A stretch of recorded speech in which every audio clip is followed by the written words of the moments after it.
எல்லாருக்கும் வணக்கம். ஒரு 5 நிமிஷத்துக்கு முன்னாடி ஆண்ட்ரியா மேம் கேட்டாங்க, நீங்கள் எவ்வளோ நேரம் பேசுவீங்க அப்படின்னு. அது லாஸ்ட்டாக வரவங்க எல்லாருக்குமே அந்த ஒரு கரெக்டாக அந்த இடத்துல மாட்டிக்கிறோம், வேறு வழியும் இல்லை.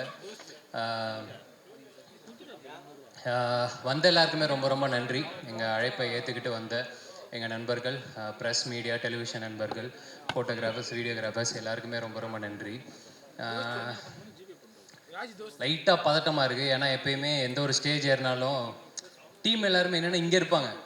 ஸோ பக்கத்துலேயே ஆள் துணைக்கு இருக்காங்க அப்படின்னு ஒன்று இருக்கும். இப்போ தனியாக ஏதோ ஏற்றி விட்ட மாதிரி ஒரு லைட்டாக பதட்டமாக இருக்குது.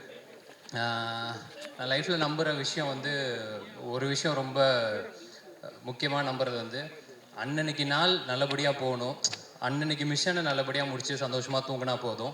அந்த குட்டி குட்டி விஷயங்கள் எல்லாமே சேர்த்து நம்ம போக வேண்டிய இடத்துக்கு நம்மளை கரெக்டாக கூட்டிகிட்டு போகும் அப்படின்ட்டு. அந்த மாதிரி இந்த நாளுக்கு நான் ரொம்ப ரொம்ப நன்றியோடு இருப்பேன்னு நினைக்கிறேன். ஏன்னா ஃபர்ஸ்ட் ஆஃப் ஆல் நான் சரி இப்போ எப்படி எல்லோரும் என்ன பேசுவாங்கன்னு தெரியலையே அப்படின்னு மாதிரி இருந்தபோது இன்றைக்கி வந்து பேசி எங்கள் எல்லாரையும் ஃபர்ஸ்ட் ஆஃப் ஆல் சந்தோஷப்படுத்தின எல்லாருக்குமே ரொம்ப ரொம்ப நன்றி. ஏன்னா இவ்வளோ ஹாப்பியாக நான் ஒரு ஆடியோ லான்ச்சு எனக்கு பர்சனலாக நான் பார்த்ததே இல்லை. ஸோ அதுக்கு ஃபர்ஸ்ட் ஆஃப் ஆல் ரொம்ப நன்றி. சேதோன் எனக்கு ரொம்ப நன்றி வந்ததுக்கு.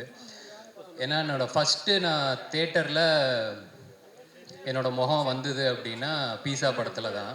ஸோ பீஸா படம் பார்த்துட்டு ஓகே ஒன்றுமே இல்லாத ஒரு ஆளாக இருந்தாலும் டெஃபினட்டாக நம்ம உண்மையாக வேலை செஞ்சால் நம்ம ஆசைப்பட்டது நம்மளுக்கு நடக்கும் அப்படின்னு அந்த நம்பிக்கை எனக்குள்ளே விதைச்ச பல பேரில் சேதுன்னு ஒருத்தன். ஸோ அந்த நம்பிக்கை அன்னைக்கு அவர் விதைச்சதுக்கு ரொம்ப ரொம்ப நன்றி. வெற்றி சார் பற்றி கடைசியாக பேசலாம் அப்படின்னு வச்சுருந்தேன். ஆனால் இந்த படம் ஆரம்பித்ததே அங்கேருந்து தான், அவர்கிட்ட இருந்து தான்.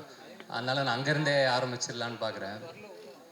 வெற்றி சார் ஆஃபீஸ்லேருந்து ஃபஸ்ட்டு ஒரு நாள் ஃபோன் வந்துச்சு, கால் பண்ணி கூப்பிட்டாங்க. சரி சாரை பார்த்துட்டா ஃபார்முலா ஒரு 5-10 நிமிஷம் பேசிவிட்டு ஓகே கதை கேட்டுட்டு சொல்லுப்பா அப்படின்னு சொல்லி அமுச்சு விட்ருவாரு அப்படின்னு நினச்சா சாரே தான் கதை சொன்னார். ஒரு ஹோல் க்ரக்ஸ் ஆஃப் த ஸ்டோரியை ஒரு ½ சொல்லி முடிச்சுட்டு அதுக்கப்புறம் ஒரு 1 மணி நேரம் 1.5 மணி நேரம் பேசியிருப்போம்னு நினைக்கிறேன். எனக்கு என்னென்னா ஒரு கதையை சார் இவ்வளோ நம்பி சொல்கிறார் அப்படின்னா அவர் அந்த கதை மேலே வச்சுருக்கிற நம்பிக்கை என்ன அப்படிங்கிறத மட்டும்தான் நான் நம்பினேன். அவர்கிட்ட நான் ஒன்று தான் நான் சொன்னேன், சார் நான் உங்களை நம்பி வரேன், நீங்கள் பார்த்துக்கோங்க சார் அப்படின்னு. அவ்வளோதான். இன்றைக்கி வரைக்கும் பார்த்துட்டு இருக்கீங்க சார், ரொம்ப நன்றி சார். அண்ட் அதுக்கப்புறமேட்டு எனக்கு என்னென்னா ஃபஸ்ட்டு மீட்டிங்கில் ஒரு பெரிய ஆள்கிட்ட போகிற மாதிரி ஒரு ஃபீலிங்கே இல்லை. சில பேர்கிட்ட மட்டும்தான் நம்மளுக்கு அவ்வளோ டக்குன்னு பழக வராது. எனக்கு என்னென்னா ஒரு பாயிண்ட்டுக்கு அப்புறம் ரொம்ப ஜாலியாகிடுச்சு அவர் கூட பேசுகிறது. ஏன்னா ஒரு நாள் ஃபோன் பண்ணார், இல்லை சும்மா தான் அடித்தேன் அப்படின்னாரு. பரவாயில்லையே சார் சும்மா அடிக்கும்போது நம்மளுக்கு அடிக்கிறாருன்னா அவர் சும்மா சொன்னாரான்னு தெரில. எனக்கு அதெல்லாம் ஒரு மாதிரி பயங்கர ஜாலியாகிட்டு அப்புறம் நான் சும்மா இருக்கும் போதெல்லாம் அடிப்பேன். அப்புறம் சார் எப்போ சார் ஷூட்டிங் வரீங்க, வரலன்னா போர் அடிக்குது சார் அப்படின்ட்டுலாம் பேசி ஒரு பாயிண்ட்டுக்கு அப்புறம் எனக்கு என்னென்னா அவர் என்ன ஃப்ரெண்டாக நினச்சாரான்னு எனக்கு தெரியல. எனக்கு அது முக்கியமாக படலை, நான் ஒரு ஃப்ரெண்டாக நம்பிட்டேன்.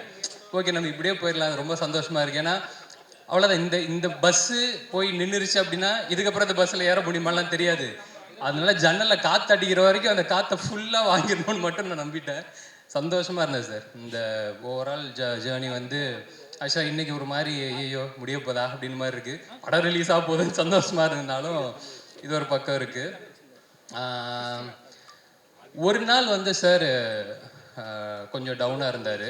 எனக்கு சொக்கண்ணனை பற்றி பர்சனலாக எனக்கு அவ்வளோவா தெரியாது, இந்த படத்தில் தான் அறிமுகம். சார் டவுனாக இருந்தால் என்ன சார் என்னாச்சு அப்படின்னு மாதிரினா, இல்லை நான் வந்து இந்த இண்டஸ்ட்ரிக்கு நானும் சொக்கும் ஆல்மோஸ்ட் ஒரே டைமில் தான் வந்தோம். நான் அசிஸ்டன்ட் டைரக்டராக வரும்போது சொக்கு வந்து அசிஸ்டண்ட் மேனேஜராக ஜாயின் பண்ணுறாரு. இன்றைக்கி வந்து இத்தனை வருஷம் கழித்து சொக்கு மொதல் படம் பண்ணுறாரு. நல்லபடியாக அந்த படம் வந்து சேர்ந்துடணும், கரெக்டாக வந்து இதாகிடணும். ஏன்னா படத்தோட பிஸ்னஸ் அது இதுன்னு எல்லாத்தையுமே கொண்டு போய் கரெக்டாக லேண்ட் பண்ணிடணும். அது எல்லாமே ரொம்ப இதுவாக போயிட்டுருக்குன்னு சொல்லி ரொம்ப குரூஷியலான ஒரு சுச்சுவேஷனில் சொல்லிட்டு இருந்தார். சொல்லி முடிச்சதுக்கப்புறம் என்ன சார் சுச்சுவேஷனை பார்த்தா ஆடுகளத்தோட இன்டர்வல் பிளாக் மாதிரி இருக்குது அப்படின்னு சிரிச்சுட்டு ஆமாம் கொஞ்சம் அந்த மாதிரி தான் இருக்குல்ல அப்படின்னாரு. அப்போ நீங்கள் தனுஷ் சார், நான் அவங்க கையில் இருக்கிற சேவலா சார்? கண்டிப்பாக பார்த்தே அடிச்சிருன்னு நம்புகிறேன் சார், அந்த நம்பிக்கையில் இருக்கிறேன், பார்ப்போம். ஆண்ட்ரியா மேம் சேம் அதே தான். ஏன்னா ஃபஸ்ட்டு ஆண்ட்ரியா மேம் கதை கேட்டு தான் அனுப்பியிருக்காங்க சார்கிட்ட.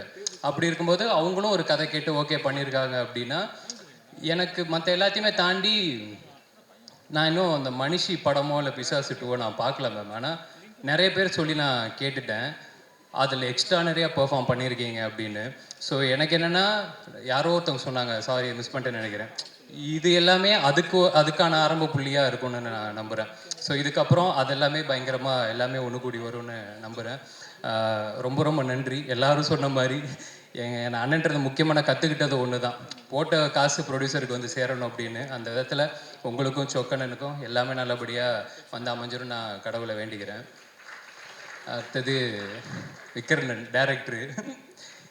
இவ்வளோ அவர் நிறைய பேசுவாருன்னு தெரியும், ஆனால் என்னென்னா இன்னைக்கு கரெக்டாக பேசிட்டீங்க, கரெக்டாக பேசிட்டீங்க. நான் இந்த ஸ்டேஜில் பேசுகிறத இது லைவ்லாம் போகுதுன்னு நினைக்கிறேன் யூடியூப்பில், இதை சென்சார்லாம் பண்ண முடியாதடா அப்படின்னு நினச்சின்னு இருந்தேன். சூப்பர். என்னோட ஆசை எல்லாமே ஒன்று தான் விக்ரமன், படம் நல்லபடியாக போகணும், ஒரு பெரிய ஹீரோ உங்களுக்கு கால் பண்ணணும், இப்போ இன்னும் பெரிய இடத்துக்கு நீங்கள் போகணும், அவ்வளோதான். மற்றபடி எனக்கு வேறு எந்த இதுவுமே கிடையாது. நிச்சயமாக அது நடக்கும்னு நான் நம்புகிறேன். ஜிவி ப்ரோ பற்றி எனக்கு சொல்கிறதோட ஒன்று கேட்கணும் அப்படின்னு இருந்தேன். ஒன்றும் இல்லை சார், எனக்கு இந்த ப்ரொமோஷன்ஸ்லாம் போயிட்டு இருக்கும்போது டைம் மேனேஜ்மெண்ட்லாம் எப்படி பண்ணுறீங்கன்னு என்னையவே கேட்டாங்க. எனக்கு என்னென்னா, ஒரு வேலை தான் பார்க்குறோம் நாங்கள், ஒரே ஒரு வேலை, அதை கரெக்டாக பண்ணி கொண்டு போய் சேர்க்குறதே போராட்டமாக இருக்கிற இந்த காலத்தில் நடிக்கிறீங்க, பாட்டு பாடுறீங்க, பாட்டு போடுறீங்க, இது கான்சர்ட் வேறு, எல்லாத்தையுமே முடிச்சுட்டு தூங்குறீங்களா சார்? தூங்குவீங்களா சார்? கரெக்டாக, ஓகே சார். உடம்பை பார்த்துக்கோங்க சார், பத்திரமா உடம்பு பார்த்துக்கோங்க. ஏன்னா இந்த ஆல்பம் டெஃபினட்டாக நீங்கள் சாருக்காக ஒத்துட்ருப்பீங்க. எனக்கு ரொம்ப ரொம்ப நம்மளுக்கு ஒரு ஒரு ஒரு ஒரு சின்ன சின்ன ஆசை இருக்கும்ல சார், வாழ்க்கையில் இதெல்லாம் டிக் அடிச்சிடணும் அப்படின்ட்டு. ஜிவி சார் ஆல்பமில் நான் நடிச்சிட்டேன் அப்படின்னு எனக்கு அவ்வளோதான், அதை நான் டிக் அடிச்சிட்டேன். அதுலேயே எனக்கு பயங்கர சந்தோஷம். எனக்கு என்னென்னா, ப்ளஸ் அந்த சொன்னது உங்களுக்கு ஹிட் மிஷின் ஒரு பேர் வச்சுருக்காங்க தெரியும்ல சார், அந்த மிஷினு இந்த இந்த இந்த படத்தை நல்லா தள்ளிடும்னு நான் நம்புகிறேன். ஏன்னா எல்லா ஸ்டைல் ஆஃப் பாட்டும் இந்த படத்தில் அமைஞ்சது இன்னும் ஒரு ரொம்ப சந்தோஷமாக பார்க்குறேன். அவர் எப்படி எல்லா ஜானரும் பண்ணணும், அது ஹிட்டு கொடுக்கறது சாதாரண விஷயம் கிடையாது. ஏன்னா இப்போ அமரன் அது ஒரு ஜானரில் இருக்கும், இப்போ ரீசெண்டாக அந்த பராசக்தி சிங்கிள் ஆகட்டும், குட் பேட் அக்லி ஆகட்டும், ஒன்று வேறு இதில் இருக்கும்போது எக்ஸ்டர்னரி அதெல்லாம் பெர்ஃபார்ம் பண்ணி, எனக்கு என்னென்னா இந்த படத்தில் எல்லா ஸ்டைலேருந்து ஒரு பாட்டு அமைஞ்சதே ரொம்ப சந்தோஷம் சார். ஓவராலாக இந்த ஆல்பம் வந்து டெஃபினட்டாக மக்களுக்கு இன்னும் நல்ல படத்துக்கு அப்புறம் போய் சேரும் நம்புகிறேன். என்னோடய ஃபேவரெட் வந்து இந்த கடைசி பாட்டு வெற்றி வீரனே அப்படின்ட்டு. சார்கிட்ட நான், சார் இந்த பாட்டை எப்படியாவது விட்டுருங்க சார், இந்த பாட்டு போதும் சார். ஏன்னா அந்த பாட்டு எனக்கு தெரிஞ்சு படம் வந்ததுக்கப்புறம் ஒரு ஹீரோ ஒரு வில்லன் எல்லாத்தையுமே தாண்டி ஒரு காமன் மேனுக்கான ஒரு பாட்டாக இருக்கும்னு நான் நம்புகிறேன். எல்லா காமன் மேனும் உண்மையாக உழைக்கிற எல்லாருக்குமே அந்த பாட்டு போய் சேரும்னு நான் நம்புகிறேன். So thank you so much sir இந்த ஆல்பம்காக. அண்ட் அசார் மாஸ்டர், ரொம்ப ரொம்ப நன்றி மாஸ்டர். எந்த மாஸ்டர் கூட ஒர்க் பண்ணுறனாலே கன்ஃபார்மாக அசார் மாஸ்டர் கூட ஒர்க் பண்ணியே தீர்வேன்னு நான் சொல்லிட்டேன். அதாவது இது போதுன்றாருங்க, இது போதும் அப்படின்னு சொல்கிற ஒரு மாஸ்டர் எனக்கு அவ்வளோ சந்தோஷமாயிடுச்சு எனக்கு.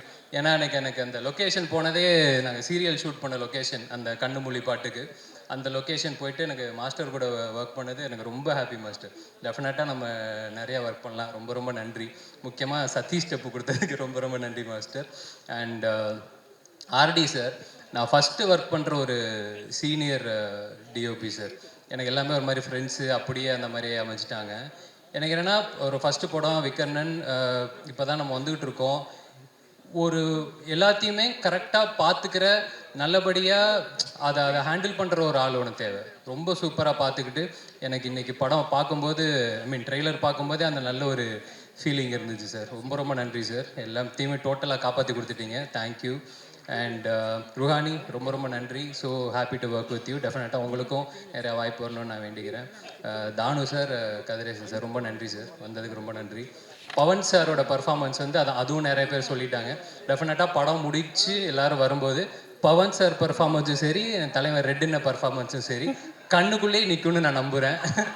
அதனால் இது இப்போதைக்கு ஒரு இன்சைட் ஜோக்காக இருந்து நாங்கள் மட்டும் சிரிச்சிக்கலாம், படத்துக்கு அப்புறம் நீங்களும் சந்தோஷமாக இருப்பீங்க அப்படின்னு நம்புகிறேன். மற்றபடி வேலை பார்த்த எல்லாருக்குமே ரொம்ப ரொம்ப நன்றி. யாரையாவது மிஸ் பண்ணிட்டா மட்டும் மன்னிச்சிக்கோங்க. வினோத் தலைவா, ரொம்ப நன்றி தலைவா. எனக்கு வினோத் கூட ரமேஷ் அண்ணன் கூட ஒர்க் பண்ணது ரொம்ப ரொம்ப நன்றி. குட் நைட்டு,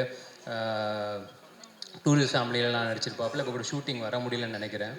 அண்டு கடைசியாக என் அண்ணன் நெல்சன் அண்ணன். அதாவது இப்போ ரீசெண்டாக அந்த கிஸ்ஸு படத்தோட ப்ரொமோஷனில் ஒரு டெம்ப்ளேட் ஒன்று பயங்கரமாக இதாச்சு. நம்ம சதீஷ் வந்து சொல்லியிருப்பாப்பில், அப்போ என்னை தடுத்து நிறுத்துங்க ஜி அப்படின்னு தப்பு பண்ணும்போது. அந்த மாதிரி லைஃப்பில் முக்கியமான டைமில் என்னை தடுத்து நிறுத்தி கரெக்டாக ஆரம்பித்த இடத்துலேருந்து இப்போ வரைக்கும், இப்போ இந்த படத்துக்கு நான் எதுவுமே கேட்கல, ஆனால் கேட்டாலும் சரி கேட்கலாலும் சரி கூடவே இருந்து இப்போ வரைக்கும் பார்த்துக்கிட்டு, தெரில எத்தனை பேருக்கு இது அமையும் அப்படின்னு தெரியல. தேங்க்ஸ் சொல்லி சிம்பிளாக முடிக்கவும் முடியாது. ரொம்ப ரொம்ப நன்றிண்ணே வந்ததுக்கு எல்லாத்துக்குமே ஓவராலாக. மற்றபடி நவம்பர் 21 படம் ரிலீஸ் ஆகுது. அர்ச்சனாக்கா அக்கா அர்ச்சனாக்கா வந்து நான் டாக்டரில் அசிஸ்டன்ட் டைரக்டராக ஒர்க் பண்ணிகிட்டு இருக்கும்போது அப்போ தான் இன்னும் நல்ல பழக்கம். எனக்கு என்னென்னா ஆஸ் அ பர்ஃபார்மராக அண்ணன் சொன்ன மாதிரி அர்ச்சனாக்காவுக்கு நம்ம எந்த ஃபீடுமே கொடுக்க தேவையில்ல, அவங்கள்ட்ட கொடுத்துட்டு அவங்க வேலை அவங்க சூப்பராக பார்த்துப்பாங்க அப்படின்ட்டு. உங்கள் பொட்டென்ஷியல் அளவுக்கு இந்த ரோல் நாங்கள் இது பண்ணோமா எனக்கு தெரிலக்கா. ஆனால் டெஃபினட்டாக இன்னொரு படத்தில் நிச்சயமாக பயங்கரமாக ஒர்க் பண்ணணும்னு எனக்கு ரொம்ப ரொம்ப ஆசை. நிச்சயமாக அதுவும் நடக்கணும்னு நம்புகிறேன். மற்றபடி அவ்வளோதாங்க. வந்திருக்க எல்லாருக்கும் திருப்பி ரொம்ப ரொம்ப நன்றி. 21ஆம் தேதி படம் ரிலீஸ் ஆகுது. எல்லாரையும் சந்தோஷப்படுத்தும். ரொம்ப திருப்திகரமாக பார்த்துட்டு எல்லோரும் வீட்டுக்கு போவீங்க நம்புகிறேன். பார்த்துட்டு எப்படி இருக்குன்னு சொல்லுங்கள். எப்போ போல கூட ரொம்ப ரொம்ப நன்றி. தேங்க்யூ.